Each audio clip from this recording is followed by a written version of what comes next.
Hi, this is Athena StarSeed. This is a series called Raising Reverence, and I have an incredible, amazing guest today. And we just finished a beautiful reading. So I guess I'm gonna let you introduce yourself because you have so many different magical facets. He's a wizard. Thanks. My name is Ahram. My full name is Ahram Arya. That's my spirit name that I've taken on this phase of the journey. So Ahram. Ahram, yeah. Okay. Ahram. So when I was trying to think about how I talk about myself, because that's been a process of evolution as I've gone through my own changes, and it's kind of like this. When I meet someone on the street, the easiest thing to say is I'm in personal development, right? So that's the most accessible way to begin to talk about what I do. So personal development starts with coaching, starts with mastering manifestation, starts with bringing creativity into your life to create the change that you want. That's the sort of most basic way to think about it. But what I really think about myself as a vehicle of is a creative vehicle, and a reliable connection to spirit is the missing link to always being in the creative mindset. And creativity is the link to all the healing that we want in our life. So whether the creation is the healing or the creation is the manifestation of the life that we want to live, it's the vehicle for everything. So I'm going to tell you how I met this beautiful being. I got invited to his home with his beautiful fiance, and they have an incredible space. What's the name of your space? Sky Church. Sky Church, and it's like this gorgeous A-frame house in the Hollywood Hills. And we were doing some ceremony, and I was hired as a musician, so I was playing, but I was immediately blown away by the decor. It felt like I went up these stairs and I ascended into this very heavenly dimension. It's all white. I put pictures on my timeline, and it was so beautiful and magnificent. And so we did the ceremony, and I was very impressed with our conversation the next day. And you were talking about how you woke up and the keys of Enoch, and a little bit of your own transformation to then actually get the house, to then want to hold space, to then hold ceremony, then led into your personal development business with a spiritual encompassment. That's not a word, but yeah, I mean, it's like, where do we begin on that? But it was cool. It was really cool to connect with this amazing woman because we immediately were able to dive into the very super esoteric part of how we operate. And so we start. What do you want? I don't know what you operating take first. systems. Because here's the thing. Operating system. When I went into his house, I was like, "Who are you? How come this house is so beautiful?" A house, to me, as a temple, is an extension of your soul. Yeah. And so I was very interested. And here's what I asked you, and you can answer it right now. Yeah. Did you come in awake, or were you in the Matrix and you cracked open some egg shell in yourself and then you woke up? Yeah, I was in the Matrix. So what did you do in the Matrix? As my former self? Yeah. Yeah, so my former self was an industrial designer for about 20 years. I looked at myself as agnostic for most of my life. In terms of spirituality, I considered myself a deeply spiritual person, but without a name, without a form that made sense. So whether it was through athletics that we shared, we kind of shared that background of expression, whether it was through athletics or through design or through love or whatever, that's how I channeled myself. I channeled myself through my creative efforts, through my physical efforts, through my designs. I eventually got to design products for Nike. So you design products for Nike? Yeah. Okay, that was one of my favorite companies because Nike means victory in Greek, and I actually took Greek for the first 5 years when I was in kindergarten to 5th grade. We were in a Greek community, and so we all spoke Greek. And so when Nike came on with the swoosh and the shoe, and I was a personal trainer, I thought, what a better thing to tell people that they're already victorious right when they put their shoes on. It's already happened. So what did you do for them? So for about a 10-year period, I became a specialist in long-distance running and hydration basically the men and women who run ultra marathons, they sort of became something that I became an expert in. This is a long story, I never could have imagined it, but as a person with a running background, I was always fascinated by running, because running was the simplest way of how I channeled myself. So the way I connected to spirit, which a lot of people do, is through adrenaline or through you get a runner's high. Endurance. Yeah, A runner's high is a very spiritual experience. Because it turned the brain off. So when people would say, "Oh, do you meditate?" I'm like, "No, I run," because that was my same thing. It's the same thing. It was what I tell people in meditation now is whether it's you're repeating a mantra or you're breathing, you have to have the repetitive element to trick your mind into the quantum field. You just can't go there. It's Are you loving this? This is so juicy. Yeah. So what happened was I was living in Utah, and through serendipity, I got linked up with these guys who trained to run the Wasatch 100. This is about 9 years ago. And the job I was working at asked me to design a line of hydration products. This is way before Nike. Design a line of hydration products to basically fuel them on these 100-mile races. So if you've read Born to Run or some of these other classic books that came out when this was kind of a big thing, starting to become a big thing about 10 years ago. So, what happened is the designer and the former runner, joined their merry band of, other runners and savants who are just basically crazy people with running addictions. Yeah, but you meet the most interesting people. So I did that line, which was really an expression of me and of utility. So what I do now is, that fits to my identity now is, my biggest calling is to make access to spirit, which is limitless creativity, accessible through tools you can actually use. So I like to say demystify mysticism. In demystifying mysticism, we're taking the creative states or the zone that we know we can access because we're familiar with it. So how can I be in the zone all the time? Because that's the point. That is the point. That's the point. That's the bliss feel, the point, yes. But a lot of people think about the zone as being a detached state, separate from my life. It's not that. It's actually being the most spiritual and the most embodied and the smartest and the most creative all at the same time. So you're the most present. Exactly. You're intached. Exactly. Instead of exactly. untouched. That's you're intached. We just created a new word together.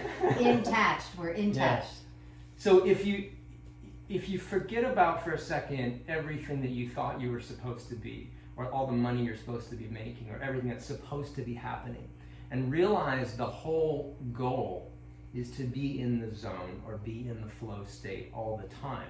And that's actually available. And there are tools out there, and a lot of which is the foundation of what I teach, is the tools are actually available to you to use to begin to cultivate this state. That's the whole point. Then you get everything that you want. So I just want to say like a little personal experience. I actually had him do my human design, which is one of your tools, one of your modalities, although he is an incredible channel and a musician at the same time. So he has a lot of different things going, and a little bit of a shaman. So if you actually love to venture into the plant technology, he's trained also to do that. However, what I realized was just interfacing with you and observing how I am supposed to receive data and then take action instead of initiating. Right. So the data as a channel is important instead of just like, I got to create an idea. To wait for the idea, and you gave me that's the receiving and then the taking action as a generator. Totally. So just talk a tiny little bit about the human design part. Yeah, so human design is probably my sharpest tool because it's the most effective right away. It's like trying to explain the unexplainable. Then it just comes down to words, then we're comparing experiences. And as you know from your work, or your intuitive work, you have to create the experience. And all a person needs to do is just be brave enough to forget about what they think they know for a second, and just have the experience, because then you can have something to talk about, right?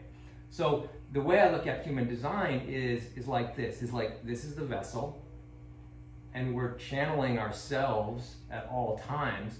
Wouldn't it be nice to channel more of yourselves or your true self? So if this is an instrument, then what I do is give you a tune-up. If you play in tune to be yourself, guess what? Your music sounds really good. Right? Yes, I mean, I have had, over the last 2 weeks, he asked me when he came over, we kind of did a sampling of each other's talents. So I did a reading for him, but 2 weeks ago he did my human design. And then he said, which I really like, how's it going? What's new in your world? And I had practical scientific experiences based on shifting my perception, my awareness around allowing and then taking action. Right, so the number one lesson for generators, we're going to get into some terminology here, but this is kind of how it works. In our society, in our Western society in particular right now, the pressure is that you are under pressure to go out there and make it happen now. Go become an entrepreneur, go become a solopreneur, go become something, don't wait, make it happen. Now, there's nothing wrong with that, right? All of us are supposed to do a little bit of trial and error to find out what's right for us, to have an experience, to fail, to learn something, to pick ourselves up. But there's only about 9% of us, according to human design, that are tuned, that are literally, it's their job in society to be the instigator and be the initiator. And those people are called manifestors. So they're in manifestation mode all the time. Now, it doesn't mean that they're right or what they initiate all of us or themselves with is good or bad. It just means that you probably know someone like this in your life, that they're always initiating. And that's fine, but that's not most people. Most people are like Athena, and I'm one too. Most people are like us, and they're generators. And what we're supposed to do is be a little more skeptical about trying new things. Basically, in the cyclical way of life, instead of a linear way of life, in a cyclical way of life, to get in the habit of repeating what already works, to continue doing the things that we know work and are foundational and supportive and constructive. And from there, that's how the law of attraction works. We're doing what we're doing because it works, because we've done it before and we're in the flow state. And guess what? Now we're creating that frequency of openness, of knowing, of ourselves. And then when something comes into our field, kind of like a tornado, or maybe whirlpool. A whirlpool. Yeah, A funnel. A funnel. Yeah, funnel is the... A funnel. So the funnel's going, and we're the funnel, we're in our vortex, and then something comes into the funnel because we're becoming the funnel. Right. And so we're not non-active, we're just funneling. We're funneling.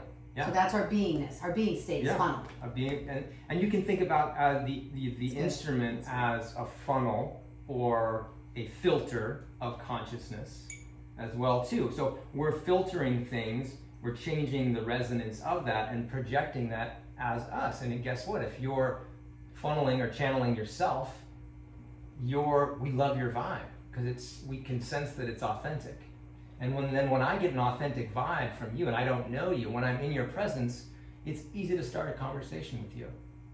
Just the vibe is set because you're present.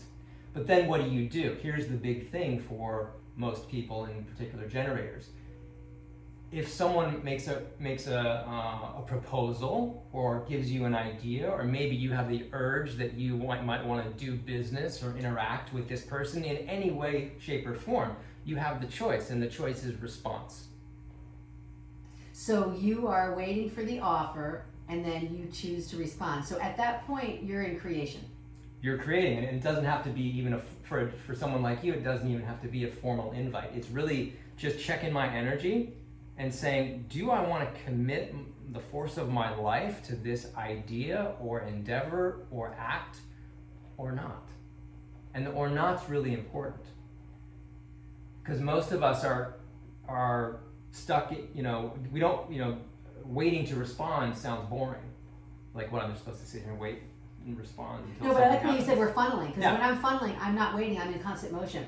So I'm walking, things are happening with me, to me, as me. And then someone projects something onto you, or you see a situation that, oh, maybe I want to go dance with those people.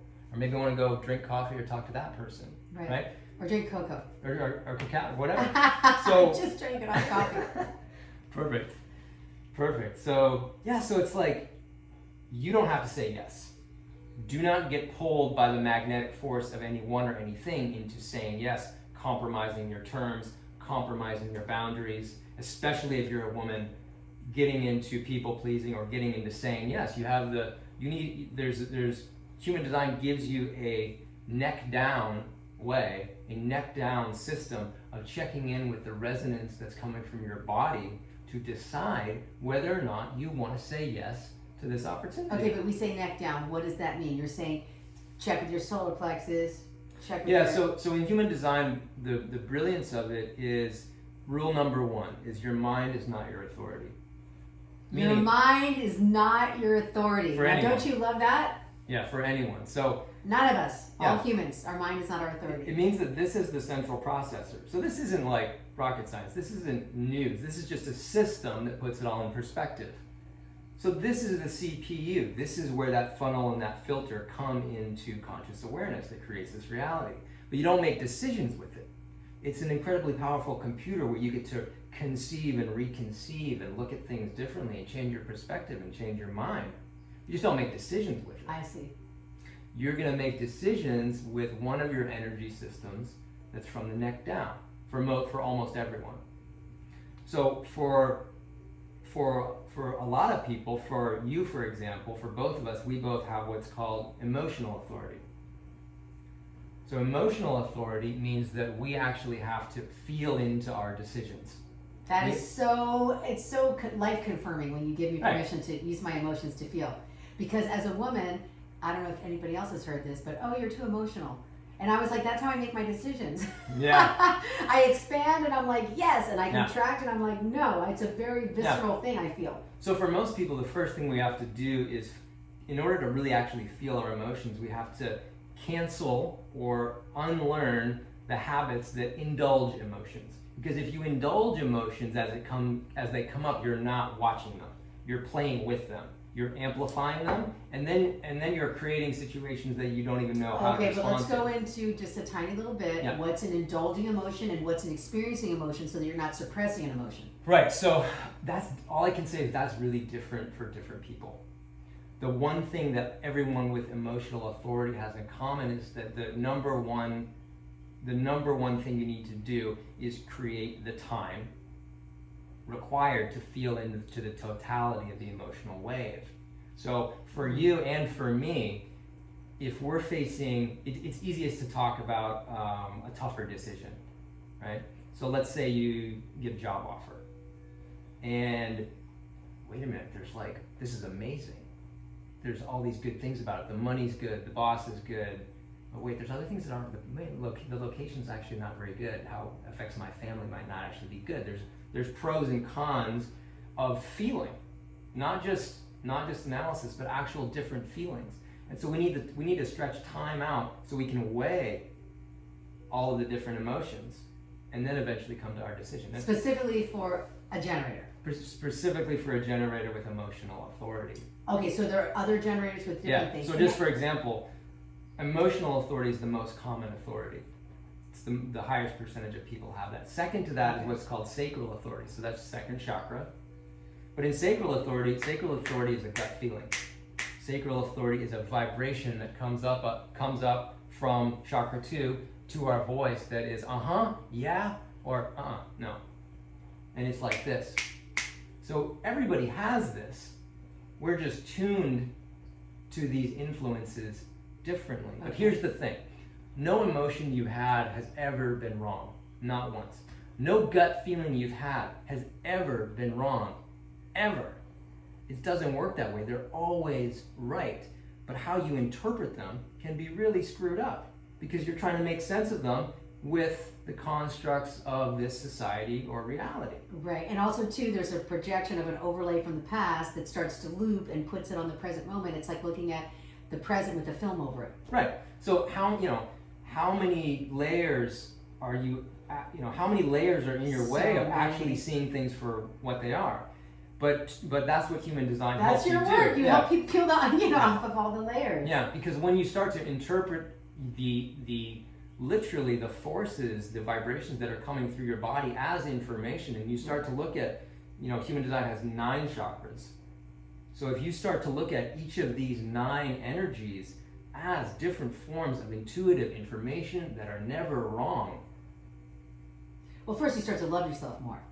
Like that gave me permission to give myself a break, Yep. to get out of judgment, to get back into allowance and self-love, and more of the flow, like you were talking about. Yeah, and that's the first thing we do is what's called the not self questions.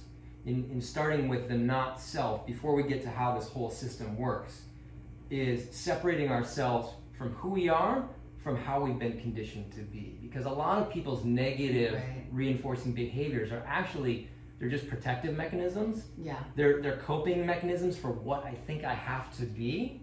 So if I give you a bunch of new tools and we hadn't taken all that away yet, you just continue doing what you're doing. You're stuck in a groove. Yeah, you're like just, a habit pattern. Yeah, you'd be like, okay, here's a new tool, let me try that. Well, that didn't work. Yeah. Because your main record is still looping. Yeah. So so we unloop you. So you're unlooping. So basically, you're doing personal development, unlooping, but it actually has a very scientific underlay. Yeah. But a practical application is you can make more money, because if you're in a flow state, you're more magnetic. You're on point. You're on purpose. And right now, just energetically as a channel, I want to refer you a lot of people, because I know what's important is that everybody's waking up. Where am I supposed to be? What am I supposed to be doing? So they're kind of coming through this. I know I learned all this stuff in the Matrix, but now I'm ready to graduate and be me and do my own temple and do my own thing. And now it's time for you to become your own wizard, your own sorcerer.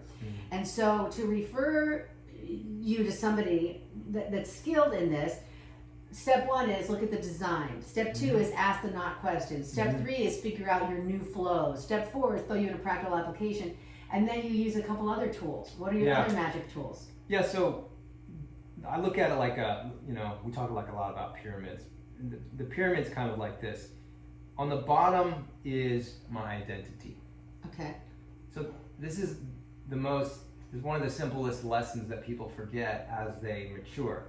When you were a kid and you became an adolescent and then a teenager and then an adult, like, not only are you changing your identity every couple of years, but your body's changing too. Your cells, your skin, your face, so everything. Guess that's not over. That's never over.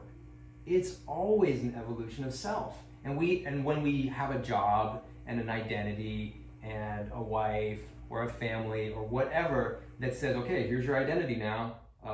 Good luck with your life. Hope you're happy. Hope you're happy. It's not cookie cutter. Here's your cookie cutter. It's just not true. I don't eat cookies. It doesn't matter. Yeah, it's just not true. Like, how many lives have you lived, even in the last 10 years? How many lives? How many lives have we all lived? Right. So this is a way of saying, okay, there are some things about me that never change. That's my human design. The things that never change. Those are the things, the personality characteristics. Your characteristics, those never change.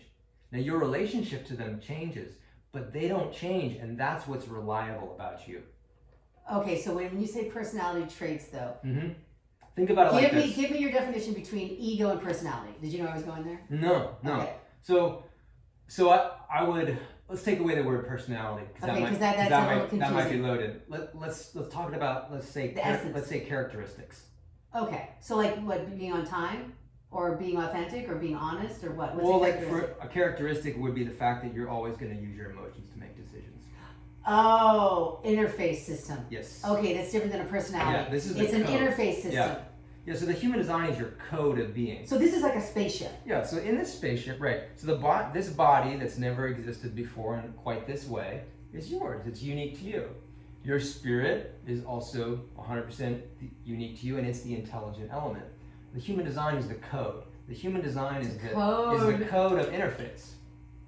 That's why it comes from astrological data, which is your birthday, the exact moment that you came into this world, is you're coded in a certain way. And that code is your characteristics. It's based on astrology. It's based on my personal favorite aspect, which is the I Ching. I Ching. Yeah, which is Yay. incredible. Which is to me the most meaningful aspect of it. But to get back to your question, okay, that code of your human design, right? That's reliable for your life. Okay, so that's like, I want to say it could be similar to like a sound signature. Yeah, because exactly. if we let's say take the universe and you dial them into a certain combination lock, and then you shoot a stargate, and a starseed goes through and comes into the mother Yeah. earth, and she gets flowered. Yeah. And so that is set at the time of your incarnation, and those astrological influences do influence the vibrations that your aura sings, which then kind of help you unfold your life. So it's important to know your codes, Exactly. so you can interface. Yeah. With not no stress, but less stress, or less Yeah, suffering, or like Robert who said to live life without resistance. well, who said it? The man who channeled the human design system. What's his name? Ra Uruhu. Say it. Ra Uruhu. He's since Ra Uru. Yeah, he passed away about 7 years ago.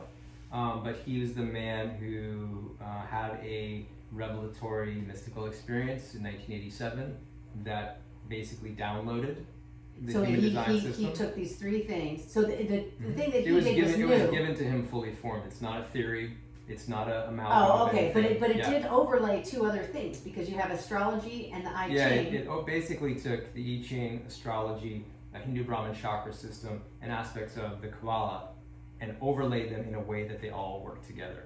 So that the human can unlock their divine potential. Exactly. So like what I wrote about when I was sort of writing, I was writing one article that was really meaningful to me about what this is. It's sort of like, if you believe that these different ancient cultures were all onto a kernel of the truth, and it manifested in different ways over different eons, this is the system that puts it all together. Beautiful. Okay, so before we move to the next compartment, please name all the types for me. So we have a projector. Sure. Manifestor, generator, projector, reflector. Okay, now just briefly, let's do that again and tell me the definition. Sure. So a manifestor's gift to the world is their initiation. They're here to push us into action. They're here to go from idea internally right into leaping into manifestation. I always felt like I was a manifestor. Yeah. So then most of us, that's not true. Generators. And that's maybe I didn't touch on that point completely. The relief of not being a manifestor is that you don't have to try to respond to all the projections that come from a sort of hyper-capitalized society that says, go make something of yourself. Now look, you have to make something of yourself, but you don't have to do it as an entrepreneur that's 100% money driven. Right. And that's the sort of archetype of the manifestor, which is like, do it now. That'd be Nike? Well, let's just do it, but... Just do it now. That'd be Eckhart Tolle and Nike. Yeah. Eckhart Tolle and some Nikes, just do it now. What I want to say is, when you say manifestor, that's like a category with a definition from this technology. Right. We all manifest every day, every second, every moment. Like what we manifested, we did a reading here before we started this interview. We manifested the fire, the candles, the temple, ourselves. We manifested you. So just because you're not a manifestor doesn't mean you don't manifest. So can you just separate that? Totally. We all manifest in different ways. The gift and the beauty of human design is showing you your secret code of manifestation. We didn't even get to that in some of your session, because that's step 3, 4, 5. But the code of your manifestation shows you literally how you do what you do. It shows you the cycles and patterns that are your modality of creation or creativity. When you see that, this is all from the I Ching. When you see that, you're like, oh yeah, that's how I do it. It'll immediately be obvious to you. So all you get to do is be reminded, like now you have an external model of what internally you already know. And it also too, it gave me a self-esteem bump. Yeah. Because it validated the way I was already operating. And a lot of the light workers that are, I'm going to call it in the, they're like stuck in a membrane before they pop out the other side where everything's in the flow. They're like not over there in the matrix, and they're not over here in 5D yet, so they're still here. that's where like the self-love has to come up. So it's nice to have somebody witness you and say, you're actually doing what you're supposed to be doing and you're responding correctly. Now, if you could just feel better about who you really are, you can have more authority. And with more authority, more confidence, more light, more photonic, more magnetism, you feel the manifestation and there's less suffering. Absolutely. And we're so, the other trick of the mind, it's kind of like your mind's not your authority. It's like, what? The other trick is like this. Your destiny is not event-based. Say that again. Your destiny is not event-based. Your destiny is not event-based. Right. What does that mean? It means it's based on kinds of events. You came here to do kinds of things because you have free will. And you can choose what kinds of things you want to do. But if you knew the kinds of things that you were trying to do, if we focus on the kinds of things instead of the events. That's like being goal-oriented? Yes. It's tough as an athlete, isn't it? I want to run the race. I want to pass the finish line. I want to make a certain time. So you're saying step out of that, and what would be the new thought form for an athlete running a race? Well, you know, the thing is like if you're an athlete running the race, you've made a decision to be a runner, you've made a decision to run the race, you've made a decision to attempt to run the race that fast. So you are trying to manifest an event, right? But those are tiny little events too. You gotta get your shoes. Right. You gotta run every day. Right. Right. You gotta breathe, you gotta pick your music. Yeah. So the idea would be like this. What if you came from a culture that wasn't really big into running and then your culture was cricket or soccer, right? Right. The idea is that if you were here to express yourself physically, it doesn't matter what sport eventually that you eventually choose. It matters that you take, that you take your will to the fullest manifestation that's available to you, and you choose to do that. So that's what I mean. It's not event-based. Okay, so it's not like pigeonholed into only running. Right. You could do dancing, spinning, jogging, yoga, right? Acro yoga. Exactly. Okay, so then you're having the variety of experiences as you're experiencing, and you're not setting it like I can only climb Mount Everest to prove that I'm some incredible climber. Yeah, or let's say I'll talk about myself because that's the easiest thing to do. I never imagined in a million years that I would be sitting with someone talking about spirituality or talking about the tools of manifestation. Okay.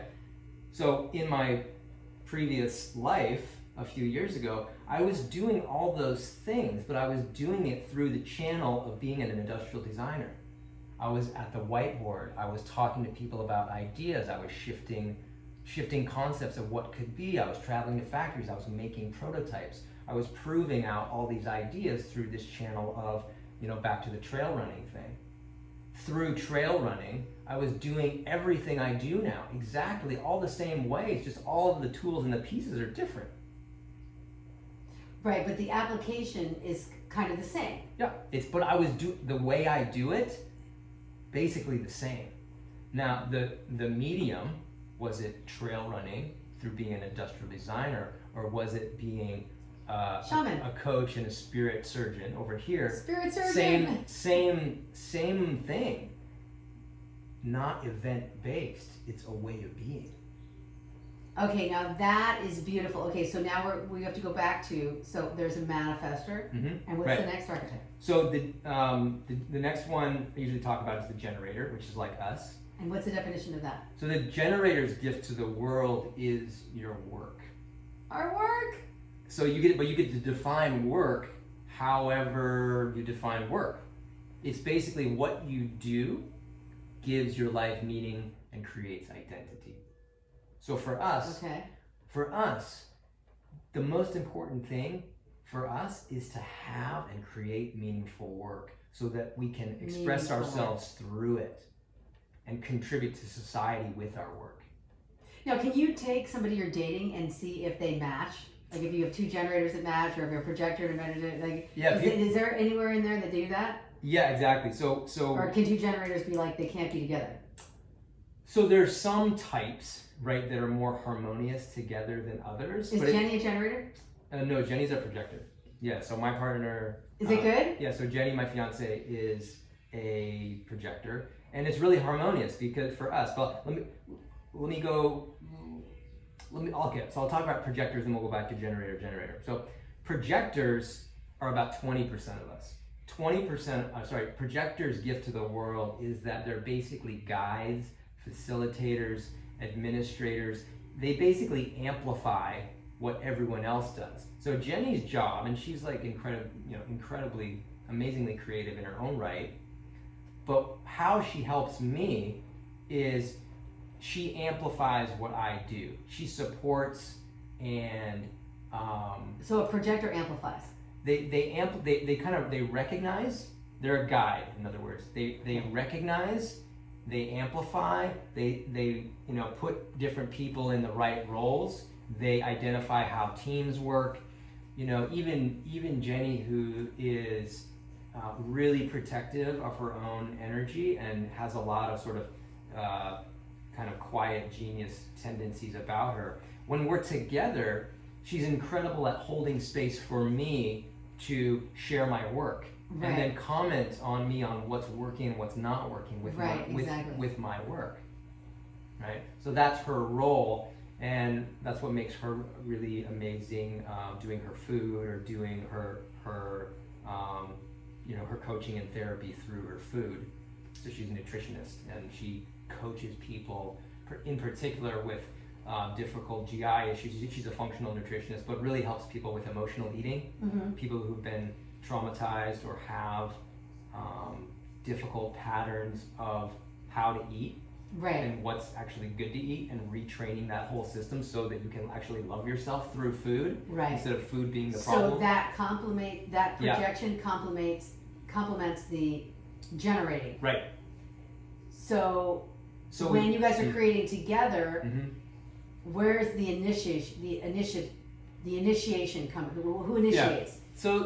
So did you get the idea from source? No, everybody can give and receive in different ways. Okay. The idea with human design is that the ultimate gift of human design is a system of how to make new and better decisions. Right. It's kind of like this. The philosophy, the Buddhist part of the philosophy is, what is life other than decision making? Exactly. What if you identify as your decisions, right? You're accountable to your decisions. Your decisions create reality, literally. Right. So what if you had a better system for how to make difficult decisions, right? Then you look at what you're creating on. You're creating more fruitful decisions. You're more empowered. So projectors can really facilitate other people's processes. Okay. That's their biggest gift.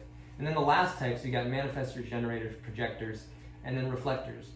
Reflectors are the super rare type. They're about 1% of people. And what their job is, literally in the name, is to reflect. Their job is to be the mirror. They make incredible advisors. They're the one that holds up the mirror to everyone else and says, hey, this is what's happening. This is what I see. Perfect. Yeah. Perfect. So people can see you, and then you'll take them through this dynamic, and then you have a couple other modalities I just wanted to touch on before we wrap up the clip, because that's kind of the construct that's an operating system, but you also have some higher light codes, because I just want to briefly go into the fact that after our shamanic adventure, you had the keys of Enoch out, and you said that you kind of like read this book and it was what happened to you. Yeah. So I'm cautious about how I talk about this, because you don't have to talk about it too much. Just a little brief.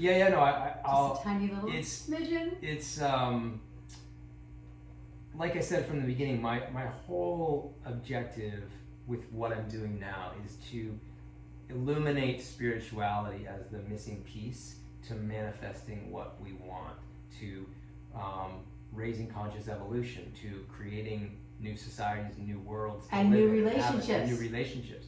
To show us that this is how we should be relating, on the highest level. So this is kind of how I think about it. In my own awakening, that nothing could have ever prepared me for, is what I had was a series of revelations. And I invite anyone to look at the history and understand what that means. What is a revelation? Right. That's from word from the Bible. Okay, but it's kind of like this: is religions, all of them, come from prophets or someone who had a revelation. Right. It's in every ancient book that there is. It's the big epiphany. Yeah. Right? So the Buddha. So I mean, when this happened to me, nothing could have prepared me for it. So I fell into this trap of, for some people close to me, I wanted to explain to them what happened. But if I do that, then, that's an interesting story. Maybe I'll make a movie out of that someday. I hope so. But the idea is, I'll tell this story about explaining it to my dad, explaining this to my father. My father's a not super religious, a very, at times very religious, but always a very deeply spiritual man. So when I explained to him some of the things I'd experienced, and I use this term, Joe Dispenza, I love scientists who are also spiritual. Me too, I love Joe Dispenza. And Bruce Lipton. Yeah, Einstein, all of them. I was talking to my dad and I was using some Dispenza terminology a couple of years ago because I just read one of his books and I said, well, I had this series of supernatural things that happened to me. Becoming supernatural. Yeah, becoming supernatural. That.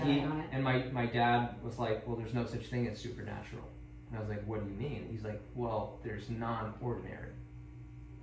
There's no supernatural, there is only ultranatural. There's only one reality. What you had an experience of is non-ordinary. So that gave me a context to be like, oh, okay, right. What happened to me was so special, but in the grand scheme of things is actually not special. This has happened to many people in many different ways. This was a revelatory experience that's non-ordinary, but other people have had it. So it's not supernatural. At the same time, I know a lot of people have this thing with supernatural.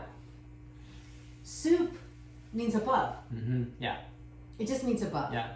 So if you say natural, a plant state of consciousness. Yeah. And then above plant state of consciousness could be animal consciousness. Above animal consciousness could be human consciousness.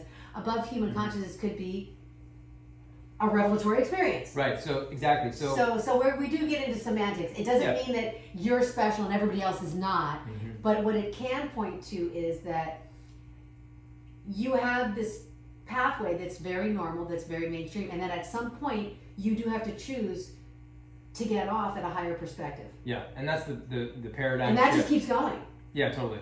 The paradigm shift that I experienced has a language. We can speak this language. I don't speak in this language most of the time because most people are not. They're not there. We're ready. Aren't we ready? Are we ready for his language? I'm ready. I'm ready. And that's not a judgment. It's like I'm gonna sit up. It's just like in your own expansion of consciousness as you level up to levels of understanding throughout your life. It's happening all the time. You can have languages that develop over time. So what happened to me with this book is I eventually just jumped to that. I eventually found this book through researching angelic beings and Keys of Enoch.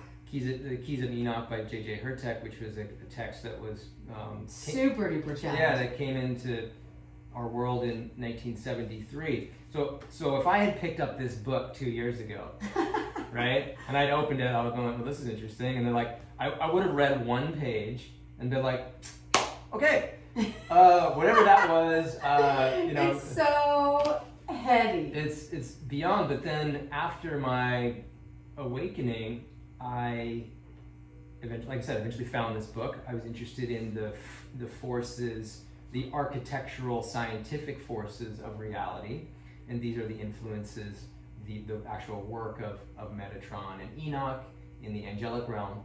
These are the architect of reality.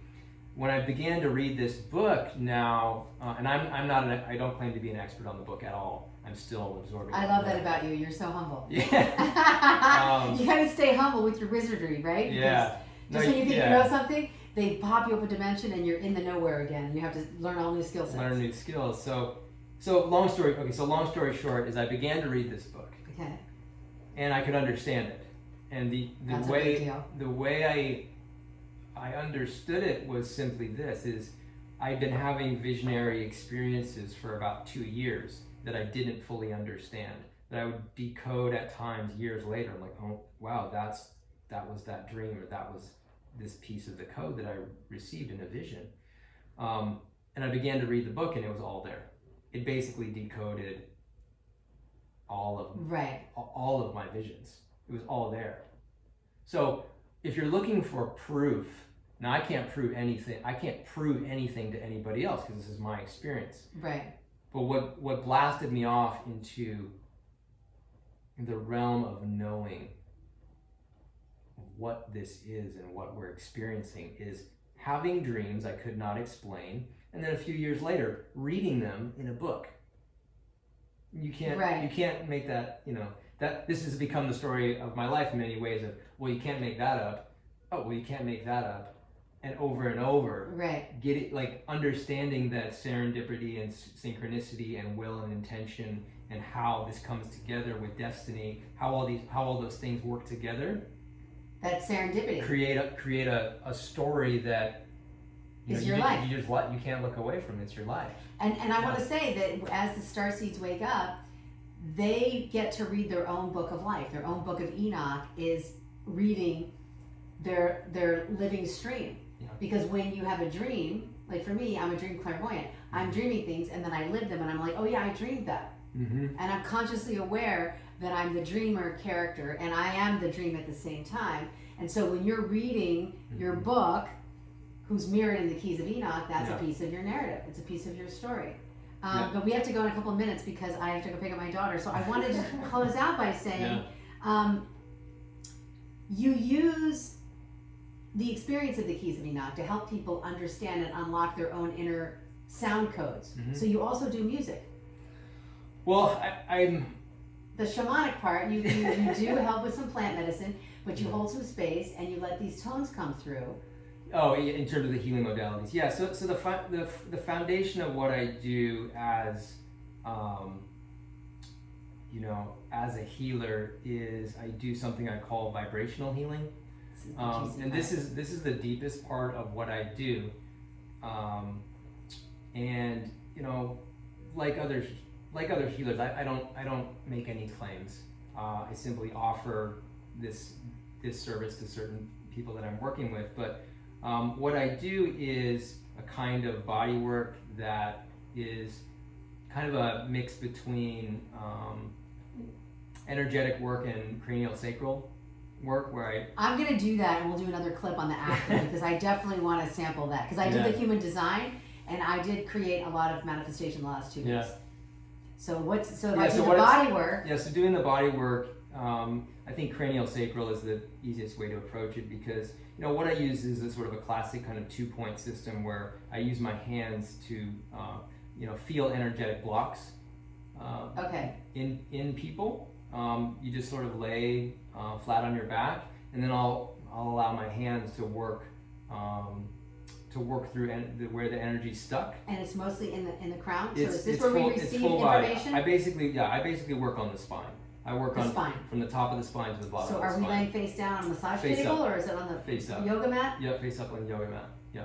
And then what I do is find energetic blocks, move the energy with my hands, but I also sometimes channel tones. So I'll sound, that's the sound I use the sound of my own voice, and it's all guided to facilitate the removal of things. So it's kind of like this. It's like if you're an instrument and you're not in tune, all I do is tune you up. Right. So once you're playing in tune, your spine is literally a lightning rod, an amplifier. So so once you're playing in tune, guess what? Everything that's not you falls off. That's what we want, right? Yeah. That's the letting go part. And the allowing part. And with all the different healing modalities, whether it's reading tarot or doing a soul reading or doing a shamanic journey or doing the human design, is to tune into that authentic self.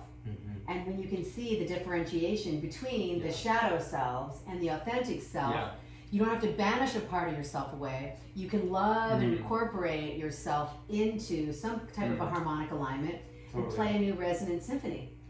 And that's a beautiful way to describe a first step for someone. So whatever modality makes sense for you, I kind of look at it like this. You know, we're so eager to like, give me the tool that will alleviate my pain, right? The one pill, right? Can you please take my pain away? Can you please end this so I can go do that? Well, the first step of that is really developing the discernment of what is me, what is my authentic self versus not me.